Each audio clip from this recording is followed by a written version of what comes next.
Hello दोस्तों, कैसे हैं आप लोग। उम्मीद करते हैं कि आप लोग अच्छे होंगे, स्वस्थ होंगे। आज लाए हैं आप लोग के लिए लुसेंट में फिजिक्स लेक्चर नंबर 12। अगर आप लोग 1 से लेकर 11 तक लेक्चर नहीं देखे हैं तो जाके जरूर देखिएगा, हम काफ़ी एक्सप्लेन कराए हैं। वैसे हम 1 से लेकर 11 तक लेक्चर जो है एक ही वीडियो में बना दिए हैं, जिसे आप लोग बोलते हैं मास्टर वीडियो, जो कि आपको इस वीडियो के डिस्क्रिप्शन में मिल जाएगा। ओके, तो आप लोग जरूर जाके देखिएगा ताकि इस वीडियो से आप कनेक्ट हो सके। ओके, क्योंकि सीक्वेंस से हम कराए हैं। ओके देन, अब समझते हैं आगे। आज हम जानेंगे द्रव के गुण। ठीक है, वो बोलते किसको है, द्रव पदार्थ बोलते किसको है, वो देख लेते हैं। ओके देन, समझते हैं। देखिए, ब्रह्मांड में स्थित कोई भी वस्तु जिसका कोई द्रव्यमान तथा स्थान घेरती हो, ब्रह्मांड में जितने भी वस्तु है जो स्थान को घेरे, उसे क्या बोलते हैं, उसे बोलते हैं पदार्थ। ओके, पदार्थ के कई अवस्थाएं होते हैं, वो देख लेते हैं। पहला होता है ठोस। ठीक है, अब ठोस किसे बोलेंगे, तो ठोस बोलते हैं जिसका आकार निश्चित एवं आयतन निश्चित हो, उसे क्या बोलेंगे, ठोस बोलेंगे। ओके, जैसे कि बर्फ का पत्थर।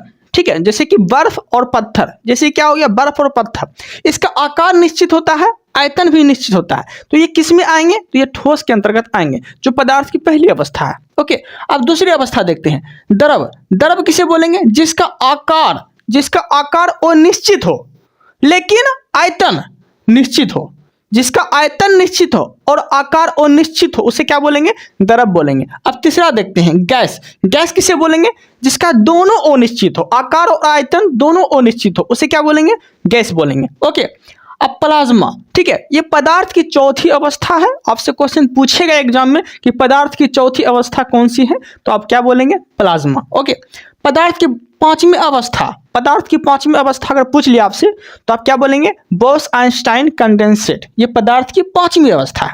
ओके देन, यहां तक कोई दिक्कत नहीं है। तो पदार्थ की कितने अवस्थाएं देखें हम, ठोस, द्रव, gas, plasma, Bose Einstein condensate. चौथी अवस्था प्लाज्मा, पांचवी अवस्था बोस आइंस्टाइन कंडेंसेट। यहां तक कोई दिक्कत नहीं है। अब हम आगे देखेंगे। ओके, यहां से देखने का प्रयास कीजिएगा। विरूपण। देखिए, विरूपण किसे बोलते हैं, पहले वो समझिए। देखिए, किसी वस्तु पर बाह्य बल लगा के वस्तु का आकार और आयतन में परिवर्तन कर दिया जाए, उसे बोलते हैं विरूपण। ठीक है, अब देखिए, आपको ऐसे समझाने का प्रयास करते हैं प्रैक्टिकल से। ठीक है, क्या बोला गया है, किसी वस्तु का बाह्य बल लगा के, किसी वस्तु पर बाह्य बल लगा के, मान लीजिए ये वस्तु है, ठीक है, इसमें इसके ऊपर जो है बाह्य बल हम लगाएंगे, किसी वस्तु का बाह्य बल लगा के, ठीक है, उसका आकार और आयतन परिवर्तित कर दिया जाए।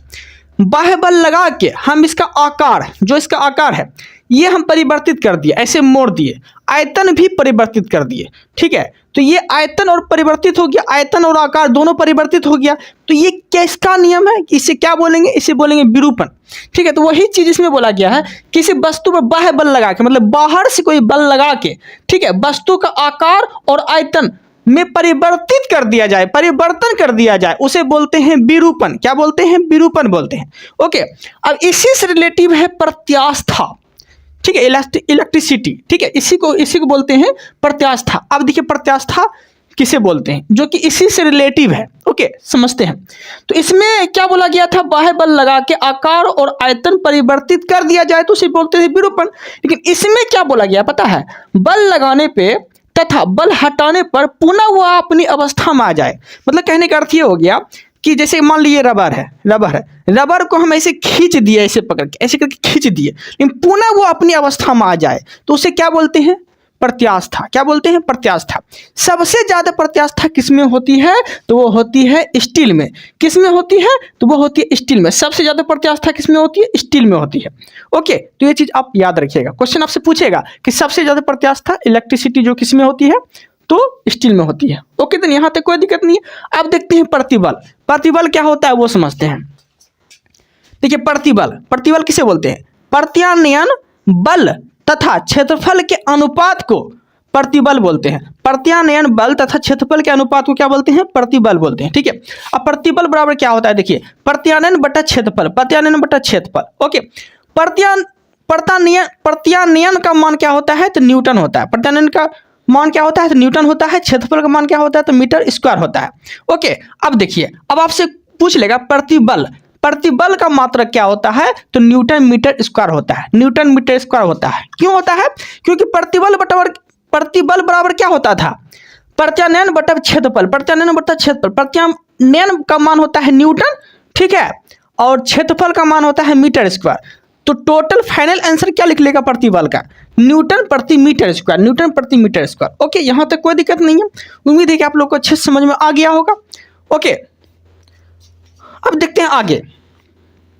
अब देखिए प्रत्यानयन, प्रत्यानयन का मान होता था न्यूटन, होता था ना न्यूटन, और क्षेत्रफल का मान होता था मीटर स्क्वायर। ओके, तो प्रतिबल का यूनिट आपसे पूछेगा, जो अभी हम बताए, प्रतिबल का जब यूनिट पूछेगा तो क्या हो जाएगा, न्यूटन पर मीटर स्क्वायर, न्यूटन पर मीटर स्क्वायर। जब अथी करेंगे तब फाइनल आंसर आएगा न्यूटन पर मीटर स्क्वायर। क्वेश्चन जब पूछेगा प्रतिबल का मान क्या होता है, तो न्यूटन पर मीटर स्क्वायर होता है। ओके, तो यहाँ तक कोई दिक्कत नहीं। अब देखिए, अब आपसे बीमा पूछ लेगा, क्या पूछ लेगा, प्रतिबल का बीमा पूछ लेगा। प्रतिबल का बीमा क्या होता है तो वो समझते हैं। देखिए न्यूटन का बीमा क्या होता था, न्यूटन का बीमा क्या होता था, M L T inverse two, M L T inverse two होता था। ओके, क्षेत्रफल का बीमा क्या होता था, एल स्क्वायर होता था। क्या होता था, एल स्क्वायर होता था ना, एल स्क्वायर होता था। अब देखिए यहाँ समझते हैं, न्यूटन का मान, न्यूटन का मान लीजिए ये हो गया M L T inverse two हो गया, M L T inverse two हो गया। ओके, और क्षेत्रफल का मान क्या होता था, एल स्क्वायर होता था। ठीक है, क्षेत्रफल का मान क्या होता था, एल स्क्वायर होता था। तो एल स्क्वायर हो गया यहाँ पर, या एल स्क्वायर हो गया, ठीक है, और न्यूटन का मान M L T inverse two हो गया। तो एल स्क्वायर हो गया तो एक एल कट गया, तो फाइनल आंसर जो आएगा M L inverse T inverse two होगा, M L inverse T inverse two होगा। ओके, तो प्रतिबल का जब बीमा पूछेगा तो M L inverse T inverse two हो जाएगा, और प्रतिबल का अगर मान पूछ लिया, यूनिट पूछ लिया, तो न्यूटन पर मीटर स्क्वायर हो जाएगा। ओके, यहां तक नो डाउट। अब हम आगे देखते हैं। अब देखिए बीमा जो होता है, बीमा जो होता है किसका किसका सेम होता है वो देख लेते हैं।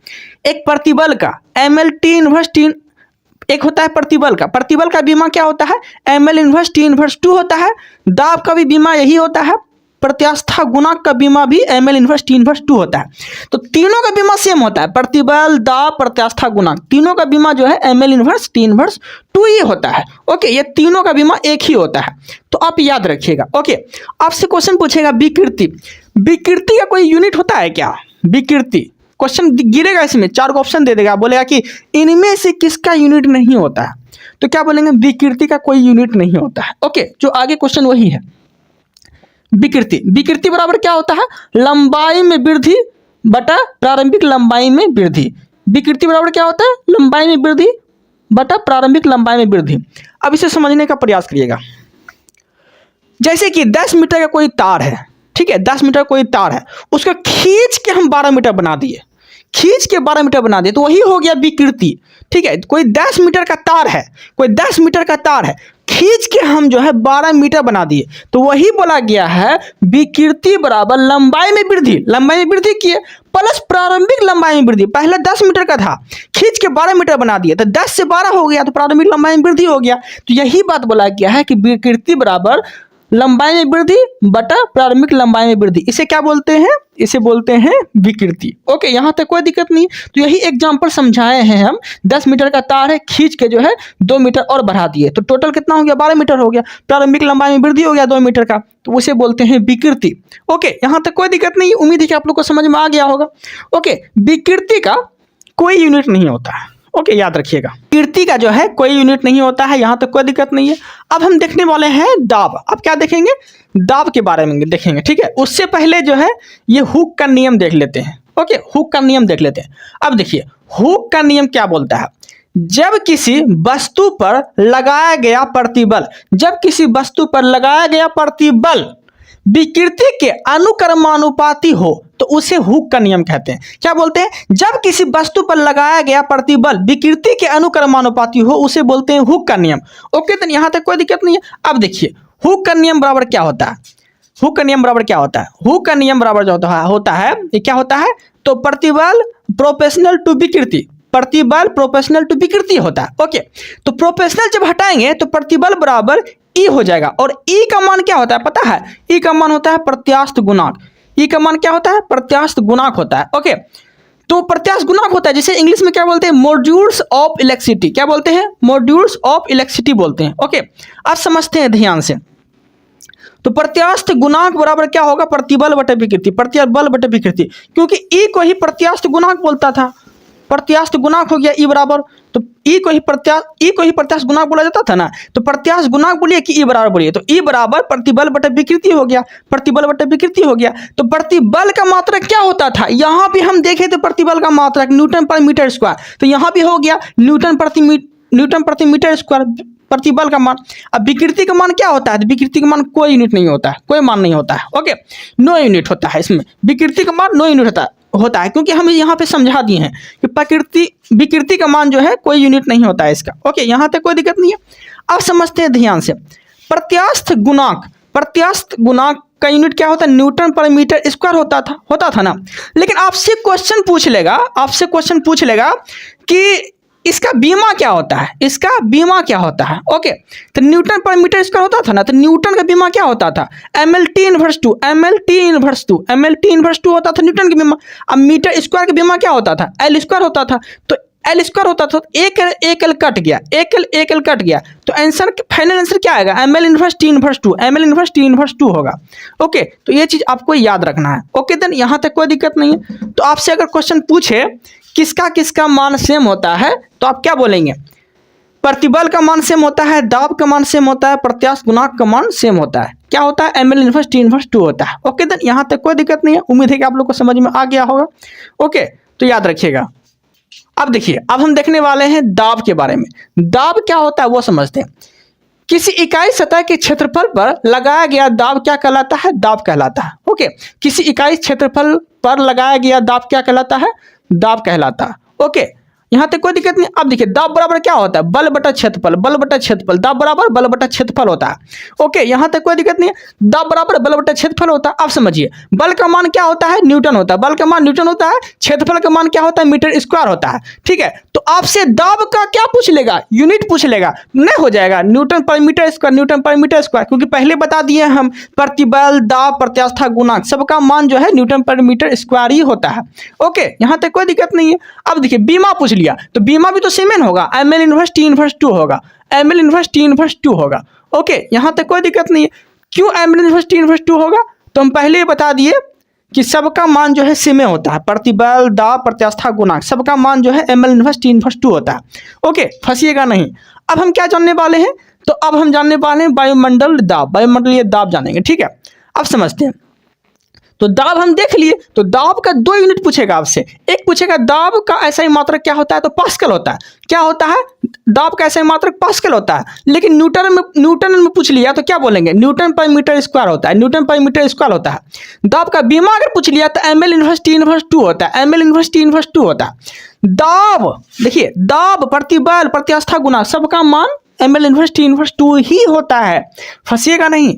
अब हम जानेंगे दाब कैसी राशि है, तो दाब जो है एक अदिश राशि है। दाब कैसी राशि है, दाब एक अदिश राशि है, ओके। यहां तक कोई दिक्कत नहीं। अब देखते हैं वायुमंडलीय दाब क्या होता है वो समझते हैं। तो वायुमंडलीय दाब का पहले यूनिट जान लेते हैं कि यूनिट क्या होता है। वायुमंडलीय दाब का यूनिट होता है बार, क्या होता है, बार होता है, ओके। अब वायुमंडलीय दाब नापते किससे है, तो बैरोमीटर से नापते हैं। नापते किससे हैं, तो बैरोमीटर से नापते हैं। इसका बैरोमीटर का खोज कौन किया था, तो इटोस टोरी किया था बैरोमीटर का खोज, ठीक है, याद रखिएगा, बैरोमीटर का खोज इटोस टोरी किया था, ओके। अब देखिए, ये हो गया बैरोमीटर, क्या हो गया, बैरोमीटर। अब बैरोमीटर में ये जो बुंदा है, इसमें क्या भरा रहता है, तो Hg मतलब पारा भरा रहता है। क्या भरा रहता है, तो पारा भरा रहता है, ओके। किसमें, तो बैरोमीटर में, ओके। यहां तक कोई दिक्कत नहीं।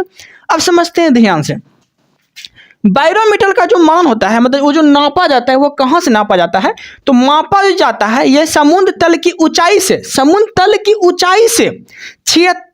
760 मिलीमीटर की ऊंचाई तक नापा जाता है। मतलब कि ये नापा कैसे जाता है, तो समुद्र तल की ऊंचाई से 760 मिलीमीटर नापा जाता है। और अगर सेंटीमीटर में पूछ लिया तो 76 सेंटीमीटर नापा जाता है, 76 सेंटीमीटर की ऊंचाई से नापा जाता है, ओके। अगर मिलीमीटर में पूछ लिया तो 760 मिलीमीटर, सेंटीमीटर में पूछ लिया तो 76 सेंटीमीटर की ऊंचाई तल से ये मापा जाता है। किसको, तो बैरोमीटर को, ठीक है, बैरोमीटर को मापा जाता है, बैरोमीटर को नापा जाता है, ओके। यहाँ तक कोई दिक्कत नहीं है। आगे अब देखिए, ऊंचाई बढ़ने पर पूछेगा आपसे, ऊंचाई बढ़ने पर वायुमंडलीय दाब पे क्या प्रभाव पड़ता है, तो ये कम हो जाता है। ऊंचाई बढ़ने पे वायुमंडलीय दाब क्या होता है, कम हो जाता है। ओके, इसीलिए जो है पहाड़ पे खाना जो है वो लेट से बनता है, ठीक है, वायुमंडलीय दाब कम होने के कारण। ओके, पहाड़ों पे खाना बनाने में कठिनाई होती है, किसके कारण, वायुमंडलीय दाब कम होने के कारण, क्योंकि ऊंचाई बढ़ने पर वायुमंडलीय दाब कम हो जाता है। ओके, आगे एक और एग्जांपल देखने, वायुयान में बैठे यात्री के, वायुयान में जो बैठता है यात्री, उसके फाउंटेन पेन जो होता है उसका सीआई लीक हो जाता है, ठीक है, सीआई लीक हो जाता है, किसके कारण, तो वायुमंडलीय दाब कम होने के कारण। ओके, याद रखिएगा, तो फाउंटेन पेन से सीआई लीक हो जाना, सीआई निकल जाना। ओके, यहाँ तक कोई दिक्कत नहीं है, उम्मीद है कि आप लोग को अच्छे समझ में आ गया होगा। ओके, अब हम क्या जानेंगे, तो अब हम जानेंगे यहाँ बैरोमीटर का काम क्या क्या होता है, क्योंकि वायुमंडलीय दाब हम किससे नापते हैं, बैरोमीटर से नापते हैं ना। तो बैरोमीटर का काम क्या क्या है, कैसे नापते हैं, जैसे कि अचानक से ऊपर उठना, अचानक से नीचे गिरना, वो जानेंगे। तो वही क्वेश्चन यहाँ पे है। देखिए बैरोमीटर, इसमें पारा भरा हुआ है। पहले क्वेश्चन तो आपसे पूछेगा कि बैरोमीटर में भरा क्या होता है, तो क्या बोलेंगे, पारा भरा होता है। ओके, ये हो गया बैरोमीटर, इसमें भरा क्या होता है, पारा भरा होता है, जैसे बोलते हैं HG। अब देखिए बैरोमीटर अचानक, अगर बैरोमीटर का अगर पारा अचानक गिर जाए, अचानक अगर ढब दो गिर जाए, तो किसका संकेत है, तो ये है आंधी तूफान आने का संकेत, आंधी तूफान आने का संकेत। अब देखिए बैरोमीटर का पारा धीरे धीरे नीचे गिरे तो किसका संकेत है, वर्षा का संकेत, धीरे धीरे नीचे गिरे तो वर्षा का संकेत। अब देखिए धीरे धीरे ऊपर चढ़े तो किसका संकेत है, दिन साफ होने का संकेत, ऊपर चढ़े तो दिन साफ होने का संकेत, धीरे धीरे नीचे गिरे तो वर्षा का संकेत, अचानक से नीचे गिर जाए तो आंधी तूफान का संकेत। ओके, देन यहां तक कोई दिक्कत नहीं। अब देखते हैं द्रव में दाब, द्रव में दाब समझते हैं, वो किसे बोलते हैं। देखिए किसी भी बर्तन में आप द्रव को भर देते हैं, ठीक है, भर देने पे द्रव के द्वारा दाब लगाया जा रहा है, ठीक है, मतलब कहने का अर्थ ये हो गया, कोई बर्तन है, मान ले कोई बर्तन है, ये यहाँ पे जो है द्रव भरा हुआ है, ठीक है, तो आंतरिक सतह पे जब दाब लगाया जाता है ना, तो उसी को बोला जाता है द्रव में दाब। आंतरिक सतह पे जब दाब लगाया जाता है ना, तो उसी को बोला जाता है, क्या बोला जाता है, द्रव में दाब। ओके, अब देखिए क्वेश्चन कैसे गिरेगा, द्रव में दाब से क्वेश्चन कैसे गिरेगा वो समझिए। ओके, क्वेश्चन पूछेगा आपसे, क्वेश्चन पूछेगा कि द्रव में किस चीजों पर निर्भर करता है, द्रव में दाब जो है ये किस किस चीजों पर निर्भर करता है, तो वो समझते हैं। तो P बराबर इसका फॉर्मूला होता है, P बराबर HDG, ठीक है। अब देखिए H का मान हो गया कि बर्तन की गहराई पे द्रव में दाब जो है बर्तन की गहराई पे भी डिपेंड करता है, ठीक है, तो पहला आंसर ये हो गया। ओके, जी H का मतलब क्या होगा, बर्तन की गहराई पे, तो द्रव में दाब बर्तन की गहराई पे भी डिपेंड करता है। ओके, डी का मतलब क्या होगा, डेंसिटी, तो बर्तन की डेंसिटी पे भी डिपेंड करता है। ओके, जी का मतलब क्या होगा, गुरुत्वीय त्वरण, तो बर्तन की जो है गुरुत्वीय त्वरण पे भी डिपेंड करता है। ओके, तो आपसे क्वेश्चन पूछेगा कि द्रव में दाब किस किस चीजों पे डिपेंड करता है, तो बर्तन की गहराई पे, डेंसिटी पे, गुरुत्वीय त्वरण पे। ओके, इस तरह से क्वेश्चन पूछेगा तब बता दीजिएगा, और आपको याद रखना है P बराबर HDG। ओके, इस तरह से आपको याद रखना है। ओके, यहां तक कोई दिक्कत नहीं है, इस तरह से क्वेश्चन पूछेगा तो आप बना लेंगे। ओके, अब देखते हैं पास्कल का नियम। पास्कल का नियम क्या बोलता है वो समझते हैं। पहली बात, पास्कल का नियम, ठीक है, पास्कल का नियम जो है किसके ऊपर, किस सिद्धांत पे काम करता है, मतलब कि आपसे क्वेश्चन पूछ लेगा कि हाइड्रोलिक प्रेस जो है किसके सिद्धांत पे काम करता है। तो जब भी अगर आपको लगे हाइड्रोलिक आ गया है तो हमेशा याद रखना है आपको कि पास्कल के नियम पे सिद्धांत पे काम करेगा, पास्कल के नियम पे काम करेगा ये, ठीक है। हाइड्रोलिक प्रेस पास्कल के नियम पे काम करेगा। हाइड्रोलिक लिफ्ट ये भी पास्कल के नियम पे काम करेगा, ठीक है। यहां तक कोई दिक्कत नहीं, उम्मीद है कि आप लोगों को समझ में आ गया होगा।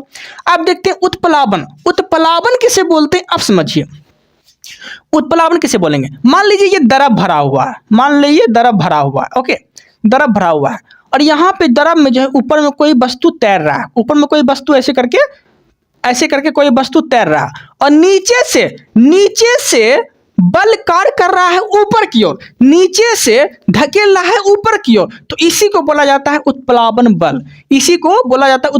बल, ओके। और उत्प्लावन बल का जो सिद्धांत दिया था ये किस वैज्ञानिक ने दिया था? तो दिया था आर्किमिडीज वैज्ञानिक ने। किस वैज्ञानिक ने दिया था? आर्किमिडीज वैज्ञानिक ने दिया था। और ये वैज्ञानिक किस देश के थे? तो ये ग्रीस के थे। किस देश के हैं? तो ग्रीस देश के हैं।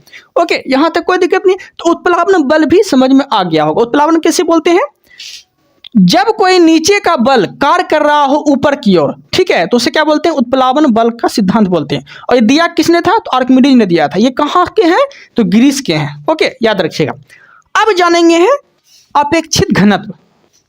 अपेक्षित घनत्व किसे बोलते हैं वो देखते हैं। अपेक्षित घनत्व, पहली बात तो याद रखिएगा कि अपेक्षित घनत्व जो है इसका कोई मान नहीं होता है, ठीक है। अपेक्षित घनत्व जो है अपेक्षित घनत्व का कोई यूनिट नहीं होता है। ओके, याद रखिएगा। लेकिन आपसे क्वेश्चन पूछेगा कि अपेक्षित घनत्व किससे नापते हैं? तो हाइड्रोमीटर से नापते हैं। अपेक्षित घनत्व किससे नापते हैं? तो हाइड्रोमीटर से नापते हैं। लेकिन अपेक्षित घनत्व का कोई राशि नहीं होता है, अपेक्षित घनत्व का कोई राशि नहीं होता है। लेकिन इसको मापने के लिए किसका इस्तेमाल करते हैं? तो हाइड्रोमीटर का इस्तेमाल करते हैं। ओके, यहां तक कोई दिक्कत नहीं है। अपेक्षित घनत्व को नापने के लिए हाइड्रोमीटर का इस्तेमाल करते हैं। ओके, याद रखिएगा, हाइड्रोमीटर से नापते हैं। लेकिन अपेक्षित घनत्व का कोई राशि नहीं होता है, याद रखिएगा। आगे देखते हैं घनत्व, ठीक है। अपेक्षित घनत्व बराबर आपसे पूछेगा यहाँ पर, अपेक्षित घनत्व बराबर क्या होता है? तो किसी वस्तु का घनत्व बटा 4 डिग्री सेल्सियस पानी का घनत्व। अपेक्षित घनत्व किसे बोलेंगे? किसी वस्तु का घनत्व बटा 4 डिग्री सेल्सियस पर पानी का घनत्व, ये होता है अपेक्षित घनत्व बराबर किसी वस्तु का घनत्व बटा 4 डिग्री सेल्सियस पर पानी का घनत्व का मान होता है। ओके, यहां तक कोई दिक्कत नहीं। अब देखते हैं घनत्व, डेंसिटी के बारे में जानते हैं। डेंसिटी किसे बोलते हैं? ओके, अब देखिए, डेंसिटी मतलब कि घनत्व बराबर क्या होता है? द्रव्यमान बटा आयतन। द्रव्यमान बटा आयतन जो होता है ये घनत्व बराबर होता है। घनत्व बराबर द्रव्यमान बटा आयतन होता है। ओके, अब इसका मान पूछ लेगा आपसे। ओके, तो द्रव्यमान का मान क्या होता है? केजी। आयतन का मान क्या होता है? Metre cube. द्रव्यमान का मान केजी और आयतन का मान मीटर क्यूब। फाइनल आंसर जब देखेंगे कि घनत्व का यूनिट क्या होता है तो किलोग्राम पर मीटर क्यूब। ओके, यूनिट पूछ लिया तो किलोग्राम पर मीटर क्यूब हो जाएगा। और घनत्व बराबर पूछ लिया तो द्रव्यमान बटा आयतन होता है। द्रव्यमान का मान होता था केजी, आयतन का मान होता था मीटर क्यूब, ठीक है। जब फाइनल आंसर निकालेंगे तो केजी पर मीटर क्यूब हो जाएगा। ओके, यहां तक कोई दिक्कत नहीं है। अब देखिए, बीमा पूछ लेगा आपसे, घनत्व का बीमा पूछ लेगा तो वो समझते हैं। घनत्व का अगर बीमा पूछ लिया तो ml इनवर्स क्यू हो जाएगा, ml इनवर्स क्यू हो जाएगा। ओके, घनत्व का बीमा ml इनवर्स क्यू हो जाएगा। और घनत्व का यूनिट पूछ लिया तो केजी पर मीटर क्यू हो जाएगा। ओके, तो यहाँ तक कोई दिक्कत नहीं है। उम्मीद है कि आप लोग को अच्छे समझ में आ गया होगा। एग्जाम्पल एक दो को देख लेते हैं। एग्जाम्पल एक दो को क्या पूछेगा आपसे वो समझते हैं। पूछेगा कोई बर्तन में द्रव भरा हुआ है, ओके, उसमें एक टुकड़ा बर्फ का तैर रहा है। कोई बर्तन में द्रव भरा हुआ है, उसमें एक टुकड़ा बर्फ का तैर रहा है। ओके, अगर वो पिघल जाए तो इसके ऊपर क्या प्रभाव पड़ेगा? ठीक है, अगर बर्तन में कोई द्रव भरा हुआ है, मतलब पानी भरा हुआ है, ठीक है, बर्तन में पानी भरा हुआ, उसमें एक बर्फ का टुकड़ा तैर रहा है। अब बर्फ का टुकड़ा अगर पिघल जाए तो पानी के द्रव पे क्या प्रभाव पड़ेगा? कोई प्रभाव नहीं पड़ेगा, क्योंकि अपना वो जो है ना जगह वो खुद ले लिया है, अपना जगह वो ऑलरेडी ले लिया है। तो भरेगा तो उतने में भरेगा। इसीलिए द्रव में मतलब पानी में अगर बर्फ तैर रहा है, अगर वो पिघल जाए तो उसके ऊपर कोई प्रभाव नहीं पड़ेगा। ओके, याद रखिएगा। एक क्वेश्चन और पूछेगा, द्रव में समुद्र में, ठीक है, समुद्र में बर्फ का एक टुकड़ा तैर रहा है, ठीक है, तो बर्फ का कितना भाग ऊपर रहेगा? तो 1/10 भाग जो है वो ऊपर रहेगा। ओके, समुद्र में बर्फ का टुकड़ा अगर तैर रहा है तो कितना भाग ऊपर रहेगा? तो 1/10 भाग ऊपर रहेगा। ओके, याद रखिएगा, ये क्वेश्चन पूछेगा आपसे। ओके, देन यहां तक कोई दिक्कत नहीं। उम्मीद है कि आप लोग को अच्छे समझ में आ गया होगा। कोई डाउट होता है तो आप कमेंट कर सकते हैं, बता सकते हैं, और भी अच्छे तरीका से समझाने का प्रयास करेंगे हम। ओके, अब देखते हैं हम लोग आगे। अब जानेंगे हम लोग पृष्ठ तनाव के बारे में। पृष्ठ तनाव क्या होता है वो समझते हैं। पृष्ठ तनाव, पहले तो आपसे पूछेगा कि पृष्ठ तनाव कैसी राशि है? तो अदिश राशि है, मतलब कि स्केलर क्वांटिटी है। पृष्ठ तनाव अदिश राशि है, मतलब स्केलर क्वांटिटी है। अब देखिए, पृष्ठ तनाव बराबर क्या होता है? बल बटे लंबाई। पृष्ठ तनाव बराबर क्या होता है? बल बटे लंबाई। बल का मान क्या होता है? न्यूटन। लंबाई का मान क्या होता है? मीटर। तो बल बटे लंबाई हो गया, बल का मान न्यूटन, लंबाई का मान मीटर। तो पृष्ठ तनाव का पृष्ठ तनाव का यूनिट क्या हो जाएगा, न्यूटन पर मीटर, न्यूटन पर मीटर हो जाएगा। क्यों, क्योंकि पृष्ठ तनाव बराबर होता था बल बटा लंबाई, बल का मान हो गया न्यूटन, लंबाई का मान हो गया मीटर, तो पृष्ठ तनाव का यूनिट क्या हो गया, न्यूटन पर मीटर, न्यूटन पर मीटर हो जाएगा। ओके, याद रखिएगा, कोई दिक्कत नहीं है। अब देखते हैं हम लोग आगे, बीमा, आपसे बीमा पूछ लेगा। ओके, तो समझते हैं। तो न्यूटन का बीमा क्या होता था, mL/2 होता था ना, और लंबाई का मीटर होता था। ठीक है, लंबाई का मीटर होता था, यहाँ तक कोई दिक्कत नहीं। अब देखिए, बीमा, न्यूटन का बीमा mL/2 हो गया। ओके, और बीमा जो है मीटर का लंबाई होता था। तो देखिए एक एल कट जाएगा, तो फाइनल आंसर क्या होगा, पृष्ठ तनाव का बीमा क्या हो जाएगा, MT/2 हो जाएगा। ओके, तो पृष्ठ तनाव का बीमा पूछेगा आपसे तो MT/2 हो जाएगा, और पृष्ठ तनाव का यूनिट पूछ लिया आपसे, मात्रक पूछ लिया तो न्यूटन पर मीटर स्क्वायर हो, न्यूटन पर मीटर हो जाएगा। पृष्ठ तनाव का यूनिट पूछ लिया तो न्यूटन पर मीटर, न्यूटन पर मीटर। ओके, अब पृष्ठ तनाव का बीमा पूछ लिया तो MT/2 हो जाएगा। ओके, याद रखिएगा, यहाँ तक कोई दिक्कत नहीं है, अच्छे समझ में आ गया होगा। कोई डाउट रहता है तो आप बता सकते हैं। ओके, अब देखते हैं हम लोग आगे। देखिए, अब एक क्वेश्चन पूछेगा आपसे कि जल में अल्कोहल अगर मिला दिया जाए, क्योंकि अल्कोहल तो अघुलनशील अशुद्धि पदार्थ है, जल में अल्कोहल अगर मिला दिया जाए तो पृष्ठ तनाव पे क्या प्रभाव पड़ेगा। ठीक है, तो पृष्ठ तनाव कम हो जाएगा। कहने का अर्थ यह हो गया कि द्रव में ऐसी चीज मिला सकते हैं आप, जैसे कि कोई चीज नहीं घुल सकता है। अगर द्रव में कोई चीज नहीं घुल सकता है, कोई वस्तु हो या फिर कोई पाउडर हो जो नहीं घुल सकता है, ठीक है, जो अशुद्धि पदार्थ हो जो नहीं घुल सकता है, तो उसमें आपसे क्वेश्चन पूछेगा कि अशुद्धि मिलाने पे पृष्ठ तनाव पे क्या प्रभाव पड़ेगा। अशुद्धि और घुलनशील पदार्थ मिलाने से पृष्ठ तनाव पे क्या प्रभाव पड़ेगा, तो क्या प्रभाव पड़ेगा, कम हो जाएगा। क्या प्रभाव पड़ेगा, कम हो जाएगा। ओके, तो यही क्वेश्चन बोला गया है कि जल में अल्कोहल, क्योंकि अल्कोहल तो घुलनशील अशुद्धि पदार्थ है, तो इसे मिलाने पे पृष्ठ तनाव के पर क्या प्रभाव पड़ेगा, तो ये कम हो जाएगा। ओके, तो यहाँ तक कोई दिक्कत नहीं है। यही क्वेश्चन अगर उल्टा पूछ लिया कि जल में नमक मिलाने पे, क्योंकि जल में नमक मिलाएंगे, जल में अगर नमक मिलाएंगे तो क्या होगा, नमक तो घुल जाएगा, तो पृष्ठ तनाव पे क्या प्रभाव पड़ेगा, तो पृष्ठ तनाव बढ़ जाएगा। क्या होगा, पृष्ठ तनाव बढ़ जाएगा। ओके, यहाँ दिया गया है जल में नमक मिलाने पे पृष्ठ तनाव पर क्या प्रभाव पड़ेगा, पृष्ठ तनाव जो है ये बढ़ जाएगा। ओके, यहाँ तक कोई दिक्कत नहीं है।